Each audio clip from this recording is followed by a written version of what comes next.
The paint still glistened on her driveway when Karen's neighbor, Emily, came storming over. A letter in hand, face beet red with fury. "What the hell is this?" Emily screamed, waving the citation. "Do you have any idea how much this is going to cost me?" Karen froze, her garden shears still in hand.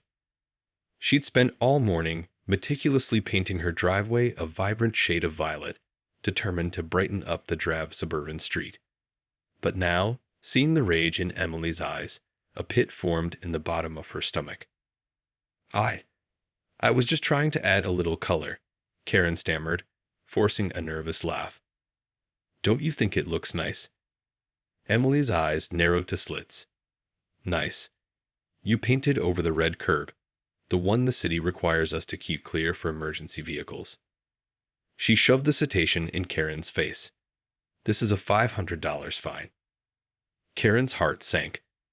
$500 was a small fortune, more than she could afford on her fixed income.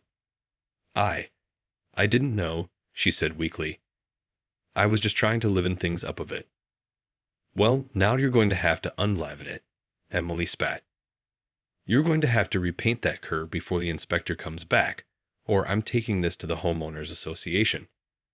She jabbed a finger in Karen's direction. "And you're paying for it." Panic rose in Karen's chest. The homeowners association was notorious for its strict rules and harsh penalties. If they got involved, who knew what kind of trouble she'd be in? She wrung her hands anxiously. But I don't have that kind of money.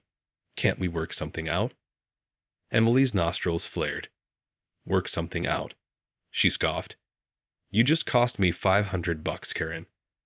I think you've done enough working out for one day." She turned on her heel and stormed back to her house, the citation crumpling in her fist. Karen watched her go, her stomach twisting in knots. This was a disaster. How was she going to come up with that kind of money? And what was she going to do about the curb? The thought of having to repaint it filled her with dread. She sank down onto her front steps, her shears clattering to the ground, and buried her head in her hands. Later that evening, Karen paced her living room, phone in hand, desperately trying to think of a solution. She'd already called her daughter, begging for a loan, but the response was the same. "I'm sorry, Mom, but I just don't have that kind of money right now." Karen let out a frustrated groan and flopped down on the couch, her head in her hands. This was a nightmare. She hadn't meant any harm. She was just trying to add a little personality to the drab street. But now she was facing a hefty fine that she had no way of paying. Just then, the doorbell rang. Karen's heart leaped. Maybe it was Emily, having a change of heart. She hurried to the door and yanked it open, only to find her other neighbor, Mrs. Wilkins, standing on her doorstep. "Karen, dear, I heard about what happened," the elderly woman said, her brow furrowed with concern. "I'm so sorry to hear of that dreadful fine." Karen felt a lump rise in her throat. "Oh, Mrs. Wilkins, I don't know what to do. I just don't have that kind of money. And if the homeowners association gets involved..." She shuddered at the thought.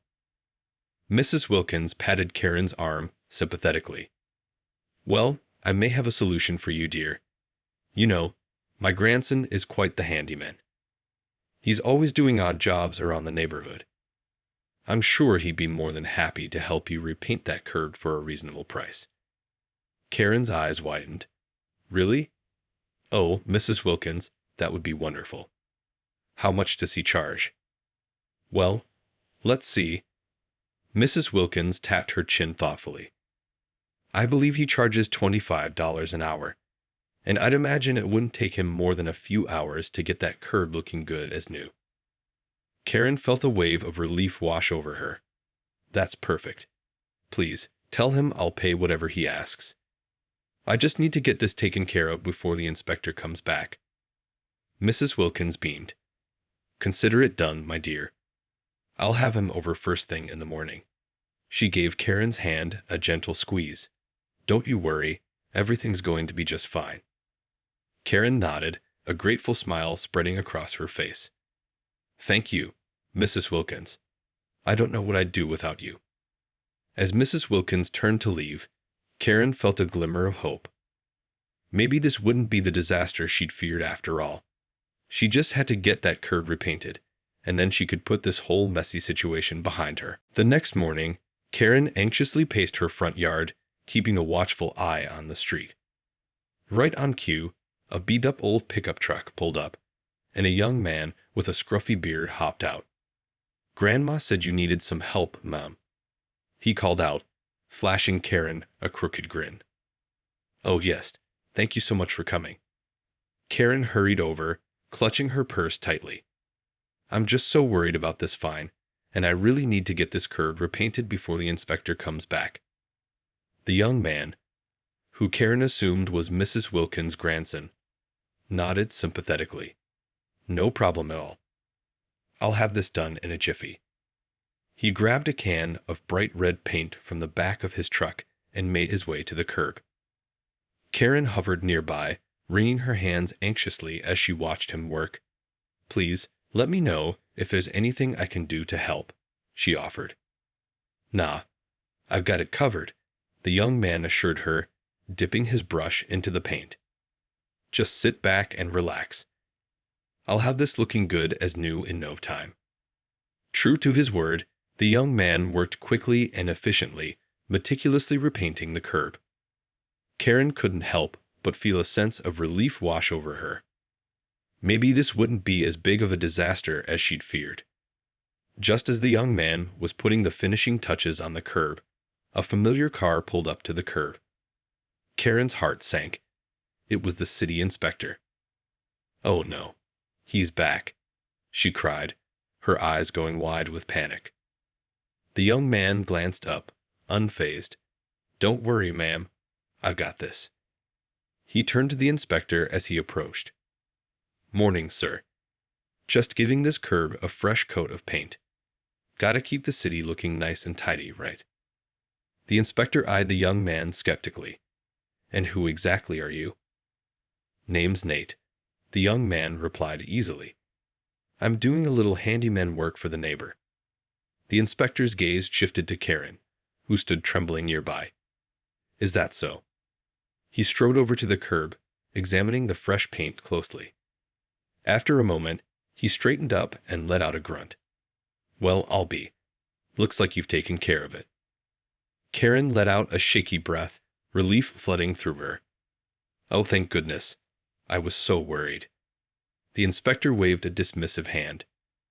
Yeah, just make sure it stays that way." He turned and headed back to his car, muttering under his breath. As soon as he was out of sight, Karen turned to Nate, her eyes shining with gratitude. "Oh, Nate, I can't thank you enough. You have no idea how worried I was about this fine." Nate chuckled. "No need to thank me, ma'am. I'm just happy I could help." He gathered up his painting supplies and tossed them into the back of his truck. "That'll be $75, by the way." Karen's eyes widened. $75? But Mrs. Wilkins said you only charge $25 an hour. Nate grinned mischievously. "Yeah, well, Grandma's got a soft spot for you. I'm charging my usual rate." He winked and climbed into the driver's seat. "You take care now, Mrs. Karen.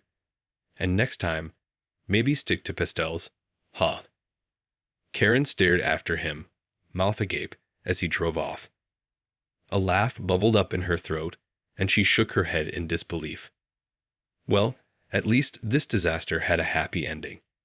She couldn't wait to call Mrs. Wilkins and thank her for her kindness. The following week, as Karen was out watering her lawn, she noticed a sleek black sedan pull up in front of her house. Her heart raced. Could it be the inspector again? To her surprise, a well-dressed woman emerged from the car, clutching a clipboard. She strode up the driveway, her high heels clicking on the pavement, and stopped in front of Karen. "Good morning, ma'am. I'm Samantha Holloway from the Oakwood Hills Homeowners Association." The woman's voice was sharp and authoritative. "I understand there was an incident with your driveway recently." Karen's stomach twisted in knots. "Oh yes, that's right," she replied nervously. I accidentally painted over the red curb, and the city inspector issued me a fine. Samantha's brow furrowed. Yes, I'm aware. And I'm also aware that you've had it repainted.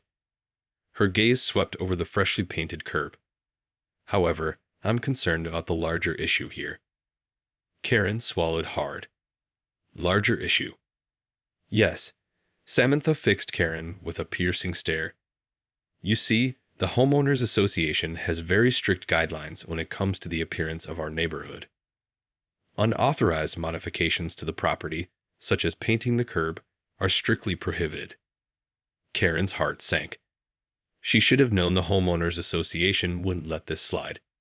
I'm so sorry, she stammered. I really didn't mean any harm. I was just trying to liven things up a bit. Samantha's expression remained impassive. I understand, Mrs. Holloway, but the fact remains that you violated our covenants, and that cannot be overlooked. Karen wrung her hands anxiously. Please, is there anything I can do? I've already had to pay a hefty fine to the city, and I really can't afford any more penalties. Samantha's gaze softened ever so slightly. Well, I'll tell you what. Since this is your first offense, I'm willing to give you a warning.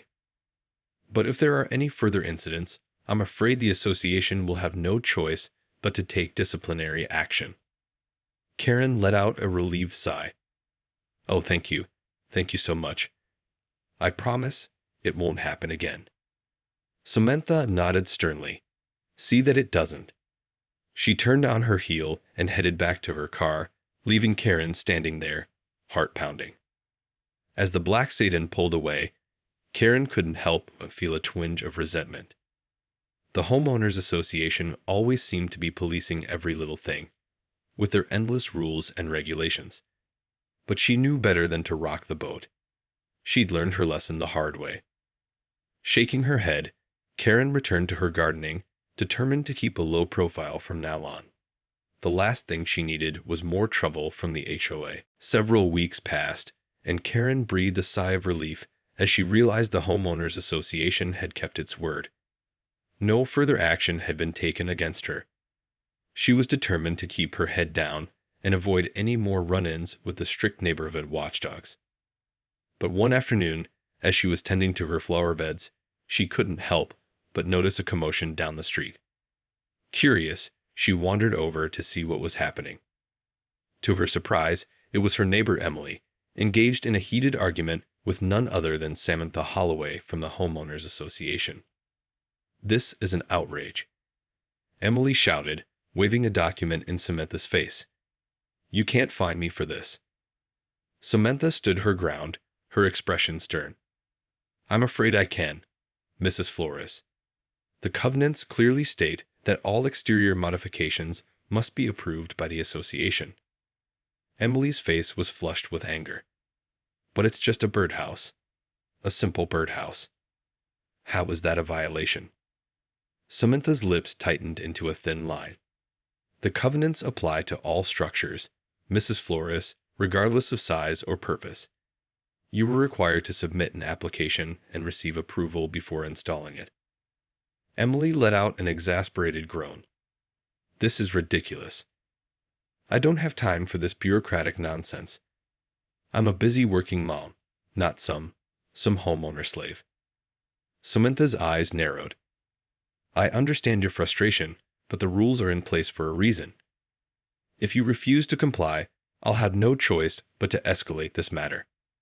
Emily's shoulders slumped in defeat. Fine. Whatever. I'll take the stupid thing down. She shot Samantha a withering glare. But this isn't over. I'm going to the board about this. Samantha merely nodded, undeterred. You're welcome to do so. But I can assure you, the board will uphold the covenants. With that, she turned and strode back to her car, leaving a fuming Emily in her wake. Karen watched the entire exchange, a mix of emotions swirling within her. On one hand, she couldn't help but feel a twinge of sympathy for Emily. The Homeowners Association did seem rather heavy-handed at times. But on the other hand, she couldn't forget the trouble she'd gotten into herself for her own unauthorized modifications. As Samantha's car disappeared down the street, Karen retreated back to her own yard, shaking her head. She couldn't imagine what it must be like to live under the constant scrutiny of the HOA. Maybe it was time to consider moving to a less restrictive neighborhood. But for now, she was determined to stay out of the line of fire. Over the next few weeks, Karen did her best to stay under the radar of the homeowners association. She meticulously maintained her lawn, pruned her shrubs, and even repainted her front door to the approved color scheme. The last thing she wanted was another confrontation with Samantha Holloway. But as fate would have it, Karen's peace and quiet was about to be shattered once again. One sunny afternoon, as she was watering her flower beds, she heard the familiar sound of a car pulling up in front of her house. Her heart sank when she saw the sleek black sit-in belonging to the HOA president. Bracing herself, Karen hurried over as Samantha stepped out of the car, clipboard in hand. "Good afternoon, Mrs. Holloway," Karen greeted her cautiously. "What can I do for you today?" Samantha's expression was unreadable as she consulted her notes. "Mrs. Holloway, I'm afraid I have another violation to discuss with you." Karen's stomach twisted into knots. A violation. But I've been so careful to follow all the rules. "That may be," Samantha replied, "but it seems your neighbor, Mrs. Flores, has filed a complaint against you." Karen's brow furrowed in confusion. Emily? What on earth could she be complaining about? Samantha's lips tightened into a thin line. "Apparently, she's accused you of tampering with her property." "Tampering?" Karen echoed, her heart pounding. "I don't understand. I haven't done anything to Emily's property." According to her, Samantha continued, "You've been trimming the hedges that border your properties, extending them onto her side of the lot." Karen's eyes widened in alarm. "Oh no, that can't be right. I would never do something like that. Those hedges have been there for years." Samantha's gaze was unwavering. "Be that as it may, the covenants are clear. You cannot encroach on your neighbor's property, even if it's unintentional." She made a note on her clipboard. "I'm afraid I'll have to issue you a formal warning." Karen felt a lump rise in her throat. But this is all a misunderstanding. Emily and I have always been on good terms. I can't imagine she would do something like this." Samantha's expression softened ever so slightly. "I understand your frustration, Mrs. Holloway, but the fact remains that a complaint has been filed, and I'm obligated to follow up on it." Karen wrung her hands anxiously. "Is there anything I can do? I really don't want any more trouble with the association." Samantha considered this for a moment. "Well, the easiest solution would be to have the hedges trimmed back to your property line. That should resolve the issue." Karen nodded eagerly. Of course. I'll take care of it right away." Samantha gave her a curt nod. "See that you do. And please, try to avoid any further infractions. I'd hate to have to escalate this matter." With that, she returned to her car, leaving Karen feeling deeply unsettled. What was going on with Emily? And why on earth would she accuse Karen of something so petty? As she headed back to her house, Karen couldn't help but wonder if this was all some kind of retaliation for the driveway incident. Whatever the reason, she knew she needed to get those hedges trimmed, and quickly, before the HOA came down on her again. The next day, Karen set to work trimming the hedges that bordered her property. As she snipped away at the wayward branches, she couldn't help but feel a twinge of annoyance at Emily's apparent betrayal. "I don't understand," she muttered to herself. "We've always been such good neighbors. Why would she do this to me?" Just then, she heard the familiar sound of Emily's car pulling into her driveway. Steeling herself, Karen turned to face her neighbor as she stormed over, a scowl etched onto her face. "What the hell do you think you're doing, Karen?" Emily spat, her eyes narrowed with fury. Karen blinked in surprise. I'm trimming the hedges, just as the homeowners association requested. They said I was encroaching on your property." Emily let out a harsh laugh. Encroaching? That's a load of bull. She jabbed an accusatory finger in Karen's direction. You know damn well those hedges have been there for decades. They're on both our properties. Karen felt her face flush with embarrassment. I know, but Samantha said there was a complaint, and... A complaint? Emily interrupted, her voice dripping with disdain. Oh, I filed that complaint, all right. But not because you were encroaching. I did it because you've been sneaking over here at night and trimming my hedges without my permission. Karen's eyes widened in shock. What? No, that's not true at all. I would never. Save it, Karen, Emily snapped. I saw you doing it with my own eyes.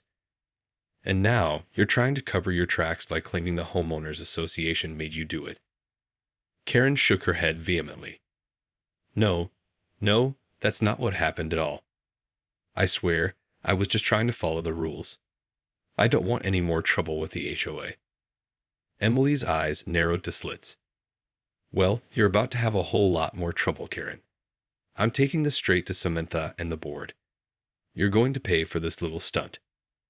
With that, she whirled around and stormed back to her car, leaving Karen standing there, utterly bewildered. As she watched Emily peel out of the driveway, Karen felt a sense of dread wash over her.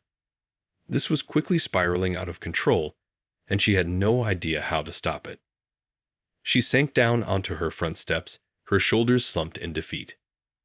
How had a simple attempt to brighten up her driveway turned into such a nightmare? And now, with Emily's accusations, it seemed like things were only going to get worse. Karen could only hope that she could somehow convince the homeowners association of her innocence before they came down on her again. The following week, Karen sat nervously in the community center, waiting for her meeting with the homeowners association board. After Emily's scathing accusations, she knew she needed to defend herself, but the thought of facing Samantha and the others filled her with dread. When the meeting finally began, Samantha wasted no time in addressing the issue. Thank you all for being here today, she said, her gaze sweeping across the room. We're here to discuss a serious matter that has been brought to the attention of the board. She turned to Karen, her expression unreadable. Mrs. Holloway, you've been accused of encroaching on your neighbor's property and making unauthorized modifications. How do you plead? Karen took a deep breath, trying to steady her nerves. I completely deny these allegations, she said, her voice wavering slightly. I have never, ever done anything to tamper with Emily's property. The hedges have been there for years, and I was simply trying to trim them back to my own property line, as you had requested. Samantha's brow furrowed. But Mrs. Flores claims she witnessed you trimming her hedges without permission in the middle of the night. Karen shook her head emphatically. That's simply not true. I would never do something like that. Emily and I have always been good neighbors, and I have no reason to. Excuse me, a voice interrupted from the back of the room. Karen turned to see Mrs. Wilkins, her elderly neighbor, standing up. If I may interject. Samantha gestured for her to continue. Go ahead, Mrs. Wilkins. Mrs. Wilkins shuffled to the front, her gaze warm and compassionate as she looked at Karen. I can vouch for Mrs. Holloway. She is an upstanding member of this community, and I simply cannot believe she would do something so underhanded. She turned to address the board. You see, just a few weeks ago, I sent my grandson, Nate, over to help Karen repaint the curb after that dreadful fine. He can attest to the fact that Karen was nothing but honest and forthright about the whole situation. The board members exchanged uncertain glances, and Samantha's expression softened ever so slightly. Is this true, Mrs. Holloway? Karen nodded emphatically. Yes, it's all true. Mrs. Wilkins was kind enough to help me out, and Nate did the work himself. I have no reason to lie about any of this. Samantha considered this for a moment, then turned to Emily, who was sitting in the front row, her arms crossed defiantly. Mrs. Flores, do you have any evidence to corroborate your claims? Emily's face flushed with anger. Well, I She faltered, unable to produce any concrete proof. Samantha let out a heavy sigh. I see. In that case, I'm afraid we have no choice but to dismiss this complaint. She fixed Emily with a stern gaze. Mrs. Flores, I must caution you against making false accusations in the future. That could be grounds for disciplinary action. Emily opened her mouth to protest, but Samantha raised a hand to silence her. The decision of the board is final. This meeting is adjourned. As the other board members filed out, Karen felt a wave of relief wash over her. She turned to Mrs. Wilkins, her eyes shining with gratitude. Oh, Mrs. Wilkins, I don't know how to thank you. You've saved me from so much trouble. Mrs. Wilkins patted Karen's hand affectionately. Nonsense, my dear. I was only telling the truth. And I'm sure Nate would be more than happy to vouch for you as well. Karen smiled, her heart swelling with appreciation for her kind-hearted neighbor. As she watched Emily stomp out of the room, she couldn't help but feel a twinge of satisfaction. Justice had been served, and the Homeowners Association had seen through her neighbor's vindictive scheme. With a newfound sense of confidence, Karen headed home, determined to put this whole ordeal behind her. She may have made a few mistakes, but in the end, her honesty and the support of her community had won the day.